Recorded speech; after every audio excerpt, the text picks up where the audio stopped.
जय राधा माधव कुंज बिहारी जय राधा माधव कुंज बिहारी जय गोपी जन वल्लभ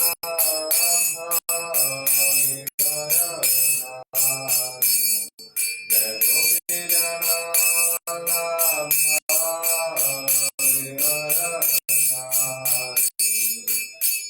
यशोदानंदन व्रज जनरंजन यशोदानंदन व्रज जनरंजन यमुना तीरावनचारी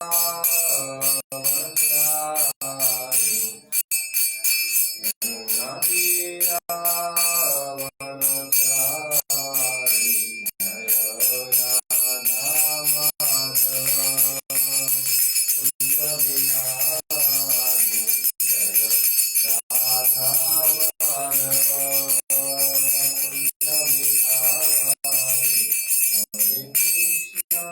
हरे कृष्णा कृष्णा कृष्णा हरे हरे हरे राम राम राम हरे हरे हरे कृष्णा कृष्णा कृष्णा हरे हरे हरे राम राम राम हरे हरे हरे कृष्णा कृष्णा कृष्णा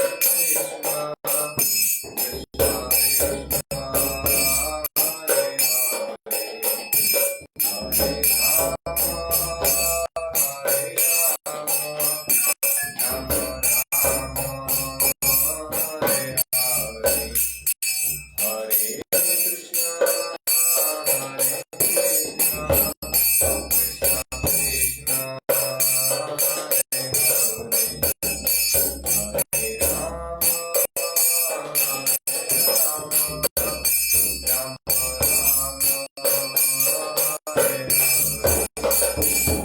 हरे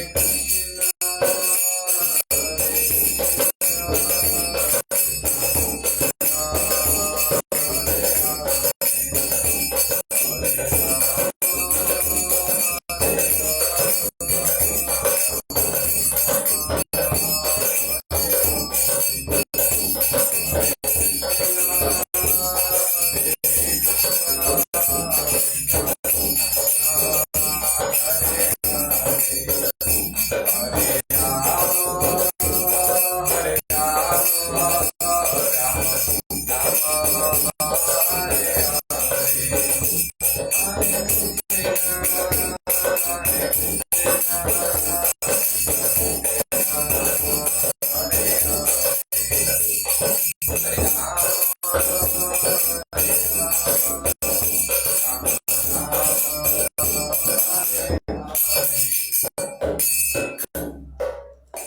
योगेंद्र हरिनाम संकीर्तन की जय। जगतगुरु श्रील प्रभुपाद की जय। समवेत भक्तवृंद की जय। ओम नमो भगवते वासुदेवाय। ओम नमो भगवते वासुदेवाय। ओम नमो भगवते वासुदेवाय।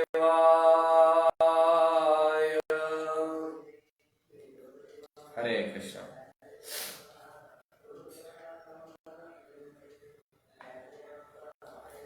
ग्रंथराज श्रीमद् भागवतम स्कंध 4 अध्याय क्रमांक 1 श्लोक क्रमांक 60। स्वाहा अभिमानीन च अग्ने आत्मजान त्रिजनतः च अग्ने आत्मजान त्रीन अजीजनतः पावकं पवमानं च शुचि च हुतभोजनम् शुचि च हुतभोजनम् स्वाहा अभिमानिन च अग्ने आत्मजान् त्रीन् अजि जनतः पावकं पवमानं च शुचिं हुतभोजनं शुचि च हुतभोजनं स्वाहा अभिमानिन च अग्ने आत्मजान् त्रीन् अजीजनतः पावकं पवमानं च शुचिं च हुतभोजनम्।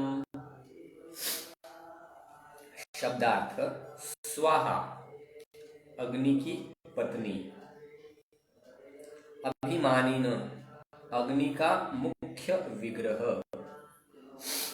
च तथा अग्नि से आत्मजान पुत्रों को त्रीन अर्थात तीन अजी जनत उत्पन्न किया पावकम पावक पवमानम च तथा पवमान शुचिम तथा शुचि हुत भोजनम यज्ञ की आहुति खाकर।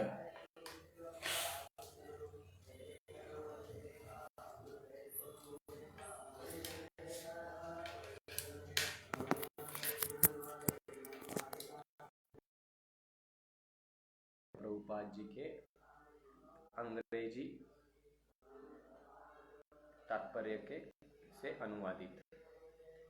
अग्निदेव की पत्नी स्वाहा से 3 संतानें उत्पन्न हुई जिनके नाम पावक, पवमान तथा शुचि थे। तो यज्ञ की अग्नि में डाली गई आहुतियों को खाने वाले हैं। तात्पर्य धर्म की 13 पत्नियों का जो सभी दक्ष की कन्याएं थी उनका वर्णन कर लेने के बाद मैत्रेय दक्ष की 14वीं कन्या स्वाहा वैसे ही उनके 3 पुत्रों का वर्णन कर रहे हैं। क्षमा कीजिए।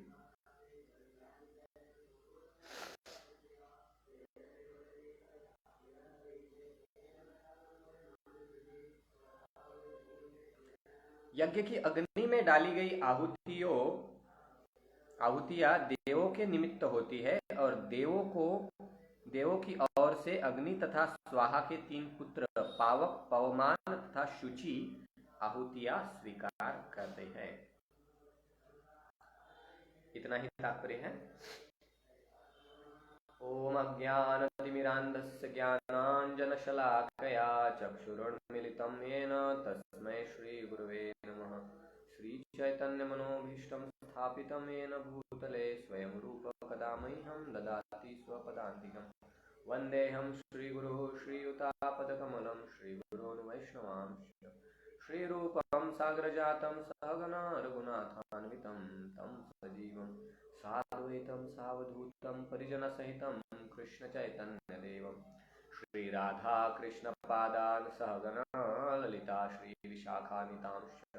नमो ॐ विष्णुपादाय कृष्णपृष्ठाय भूतले श्रीमते भक्तिवेदान्त स्वामिन् इति नामिने।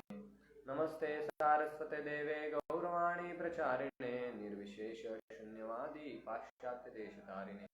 वाञ्छाकल्पतरुभ्यश्च कृपा सिन्धुभ्येव च पतितानां पावनेभ्यो वैष्णवेभ्यो नमो नमः। जय श्री कृष्ण चैतन्य प्रभु नित्यानंद श्री अद्वैत गदाधर श्रीवासादि गौर भक्तवृंद। हरे कृष्ण कृष्ण कृष्ण हरे हरे, हरे राम राम राम हरे हरे। हरे कृष्ण। दक्ष महाराज की जो 14वीं कन्या थी स्वाहा, उसका विवाह अग्निदेव से हुआ था। तो अग्निदेव देवताओं के प्रतिनिधि है। भगवान विष्णु के प्रसन्नता के लिए जब यज्ञ किए जाते हैं तो उनमें देवताओं के लिए भी आहुतियां डाली जाती है। तो ये आहुतियां स्वीकार करने का जो कार्य है देवताओं के लिए, देवताओं के प्रतिनिधि के रूप में, वह अग्निदेव और अग्निदेव के 3 पुत्र, जिनका नाम यहाँ पर बताया गया है, पावक, पवमान तथा शुचि, ये उन आहुतियों को स्वीकार करते हैं। तो अभी हम यहाँ पर देख रहे हैं कि गृहस्थ जीवन में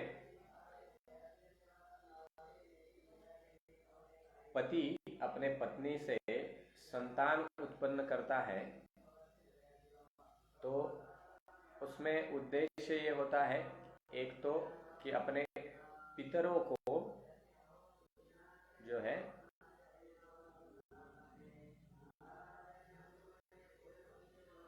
पितरों के लिए वह पिंडदान करे और उनको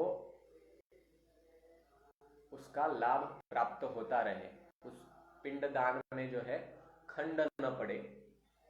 इसलिए जब महाराज पंडु को एक श्राप मिलता है कि आप जब भी आपके पत्नियों के साथ में शारीरिक संबंध प्रस्थापित करने का प्रयत्न करोगे पुत्र प्राप्ति के हेतु, तो आपकी तत्काल जो है मृत्यु हो जाएगी। तो महाराज पंडु जो है दुखी हो जाते हैं।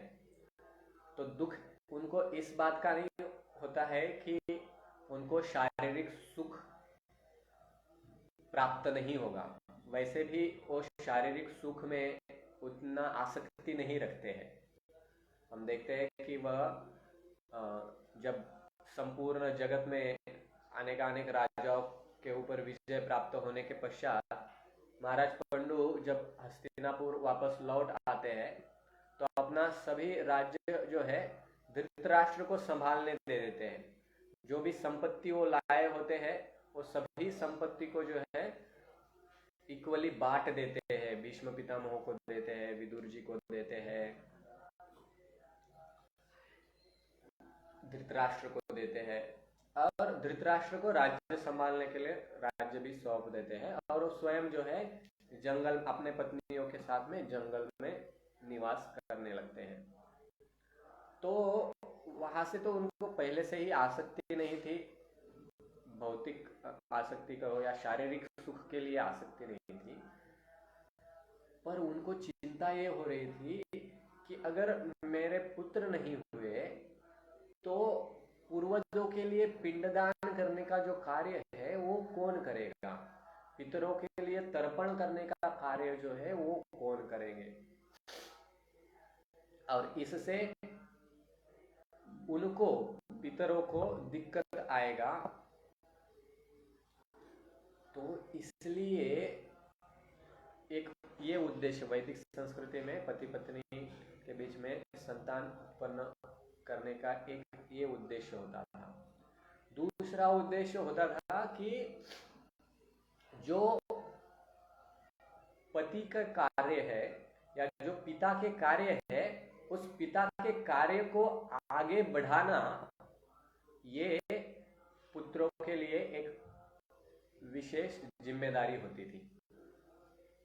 अभी भी हम देखते हैं कि पिता की अगर कोई इच्छा रहती है, जो कुछ करने की इच्छा रहती है, कोई व्यवसाय चालू करने की इच्छा होती है या कोई गवर्नमेंट में अच्छा जॉब पाने की इच्छा होती है या कोई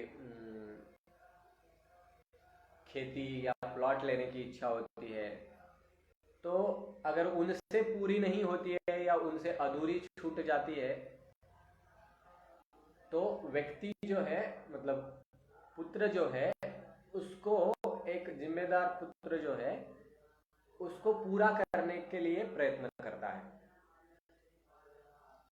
तो ये एक दूसरा उद्देश्य है पति से संतान प्राप्त करने का, कि संतान जो है पति के कार्यों को आगे बढ़ाती है। तो यहां पर हम देख रहे हैं अग्निदेव जो है अपने पत्नी जिनका नाम स्वाहा है उनसे 3 संतान प्राप्त करते हैं और ये तीनों संतानें अपने पिता के कार्यों को आगे बढ़ा रही है। और पिता का कार्य है यज्ञ में आहुतियों को स्वीकार करना। तो इसी तरह से पावक, पवमान और शुचि ये आहुतियों को स्वीकार करते हैं। तो वास्तव में देखा जाए तो यज्ञ जो है ये भगवान विष्णु के प्रसन्नता के लिए किया जाता है, पर हर कोई भगवान विष्णु के प्रसन्नता के लिए ही स्पष्ट रूप से तुरंत या डायरेक्टली कार्य नहीं कर पाता अर्थात उनमें कुछ भौतिक आसक्तियां या भौतिक इच्छाएं होती है जिसको पूर्ण करने की अभिलाषा होती है, उसके लिए प्रयत्न किया जाता है। तो वैदिक शास्त्र इनके लिए इस तरह के यज्ञ के प्रयोजन की आवश्यकता बताते हैं कि आप यज्ञ करिए, आपकी जो भौतिक इच्छा है, जैसे हम देखते हैं अलग अलग समय पर अलग अलग प्रकार के यज्ञ किए। जैसे द्रुपद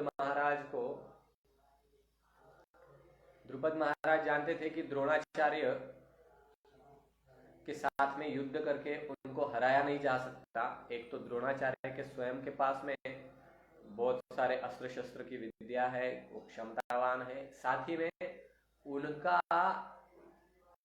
अलायंस है, उनका एक गठबंधन है किसके साथ में? कुरुवंशियों के साथ में, कौरव और पांडवों के साथ में, तो उनको हराया नहीं जा सकता।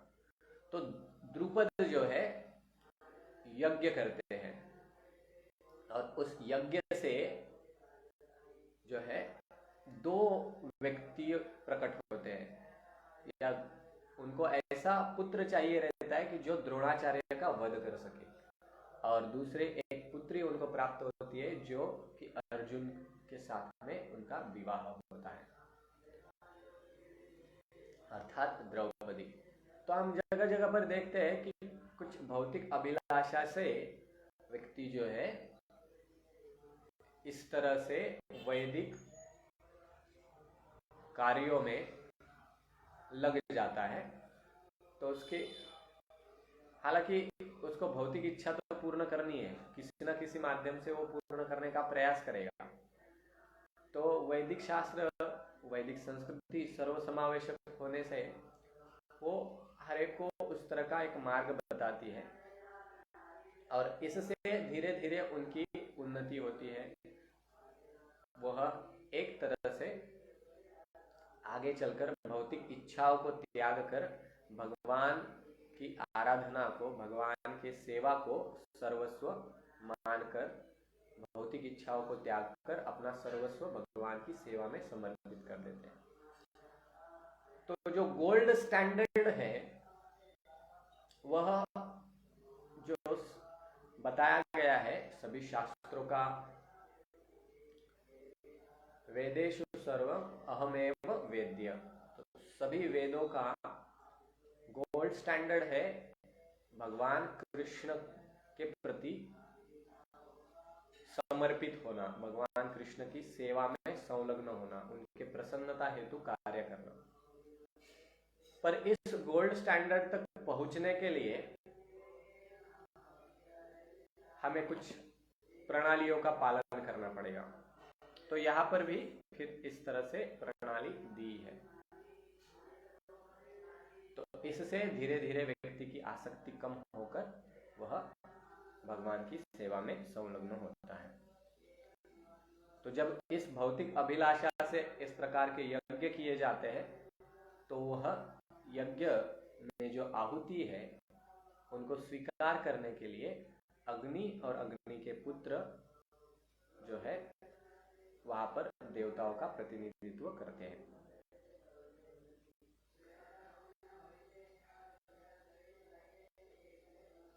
देवताओं को भी भगवान ने इस भौतिक इच्छाओं के पूर्ति के लिए कुछ अधिकार दिए हैं, कुछ यज्ञ ऐसे हैं कि जो देवताओं को प्रसन्न करने के लिए, इंद्र को प्रसन्न करने के लिए, वायु को प्रसन्न करने के लिए ऐसे भी किए जाते हैं। देवताओं को प्रसन्न करने के लिए कुछ यज्ञ है, सूर्य को प्रसन्न करने के लिए। तो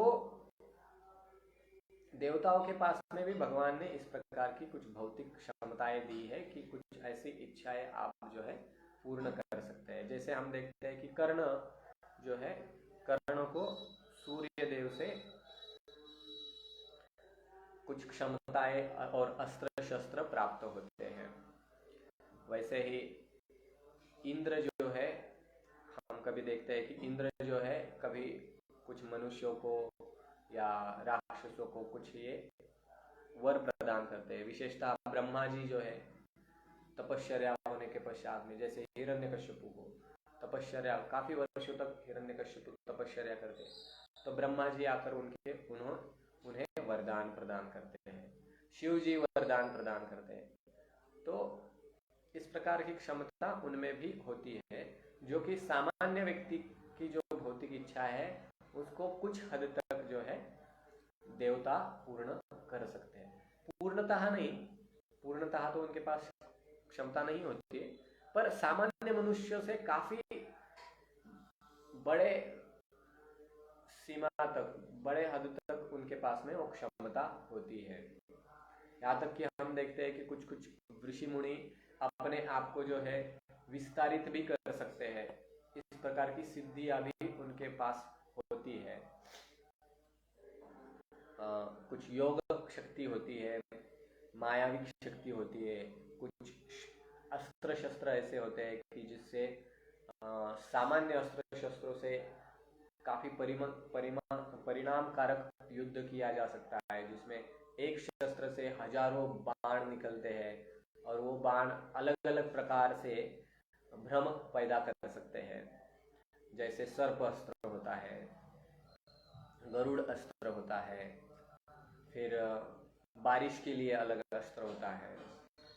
तो इस प्रकार से भी क्षमताएं, इस प्रकार की क्षमताएं सामान्य मनुष्यों को अगर प्राप्त करनी है तो उसके लिए भी उनको कोई विशेष देवताओं को प्रसन्न करना होता है, और तभी जाके इस तरह से क्षमताएं उनमें प्राप्त होती है।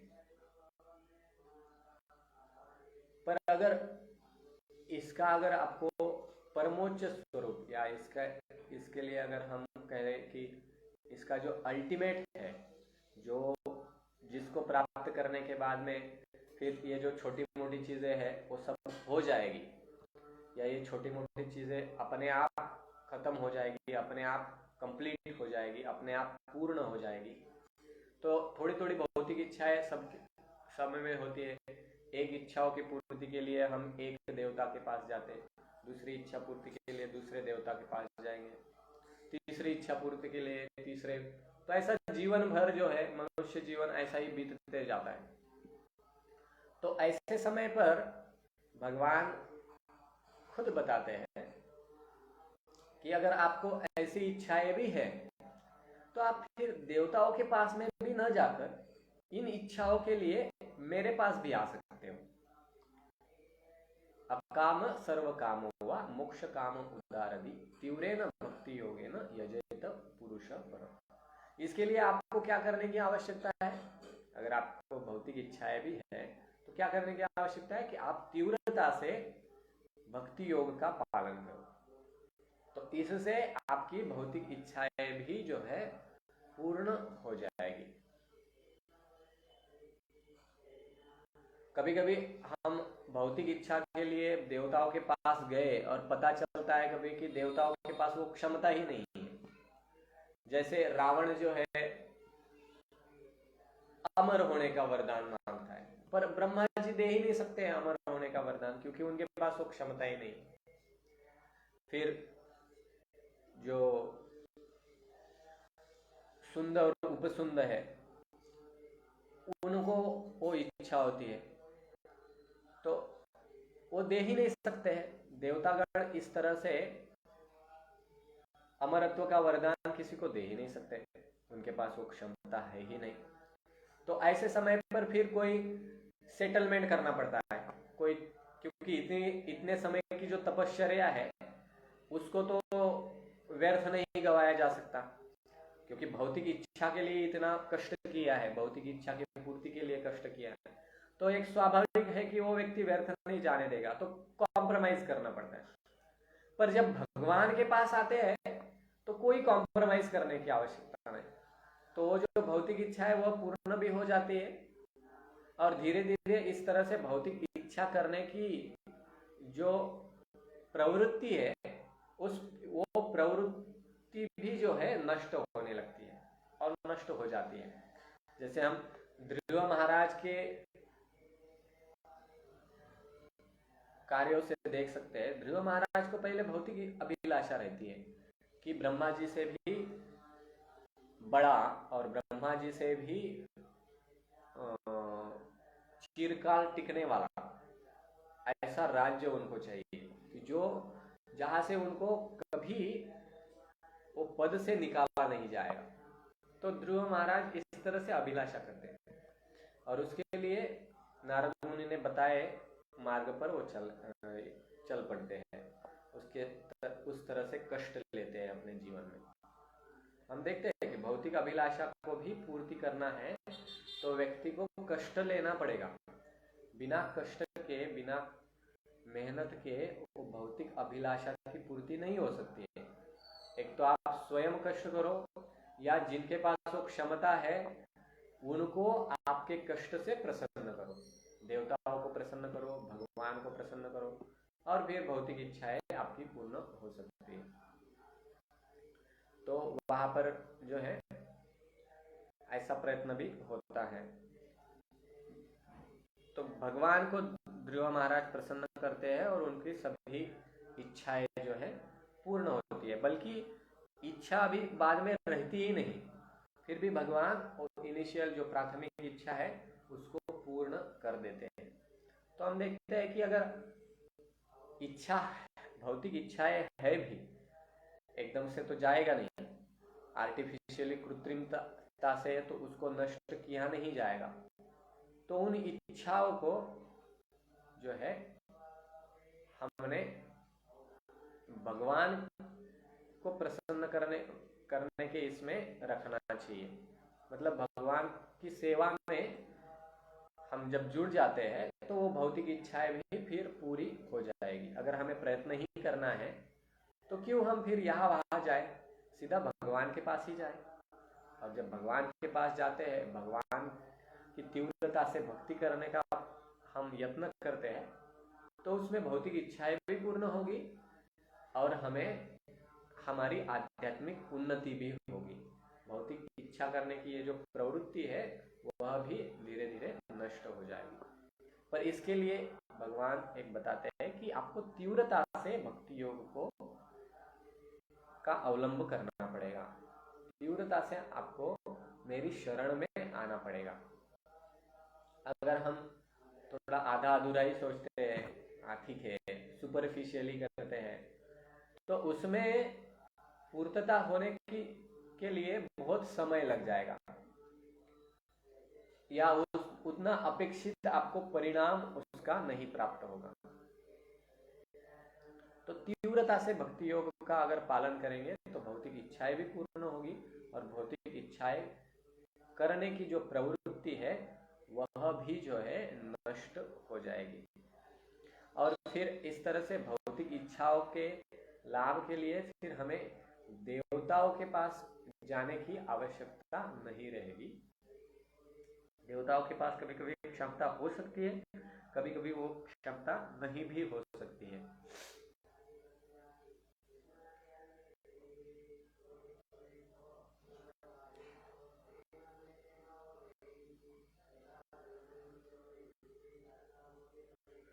तो हम यहाँ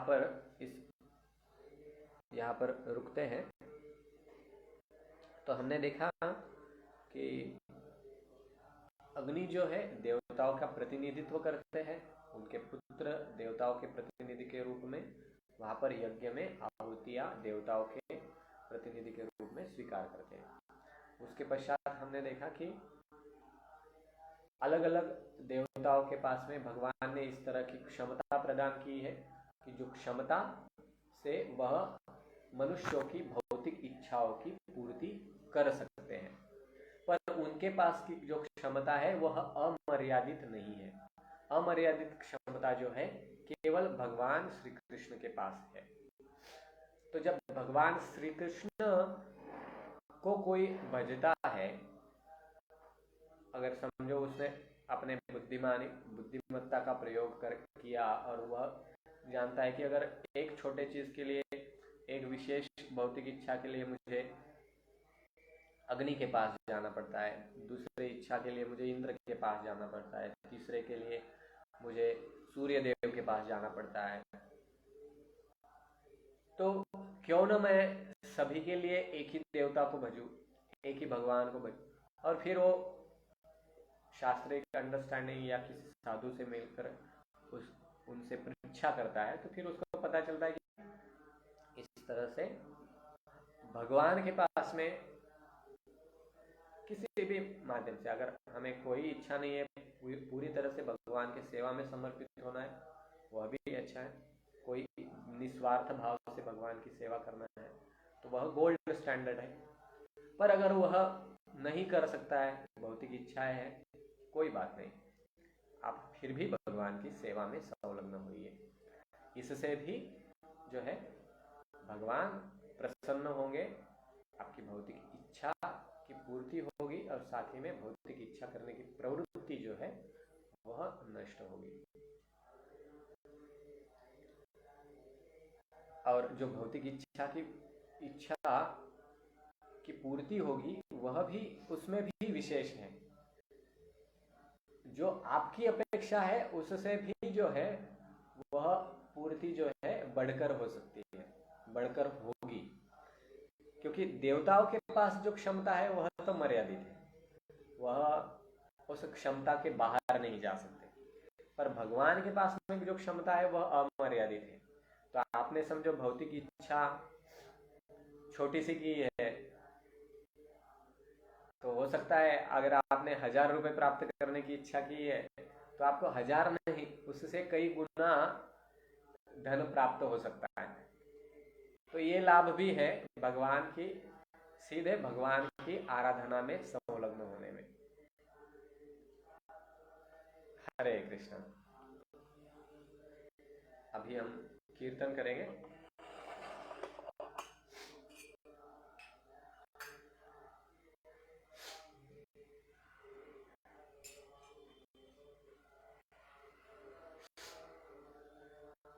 नमो विष्णुपादाय कृष्णपृष्ठाय भूतले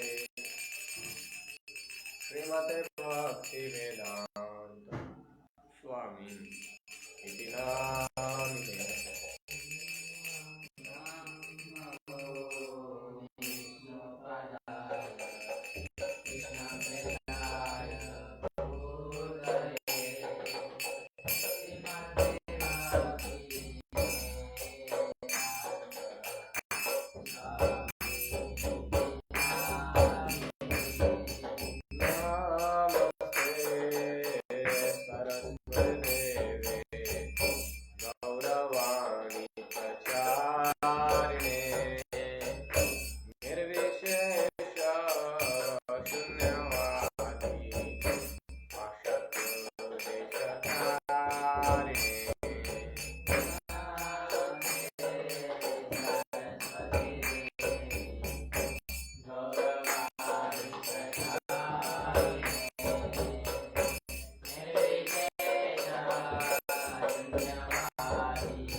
योग धर्म हरिनाम संकीर्तन की जय। जगत गुरु श्रील प्रभुपाद की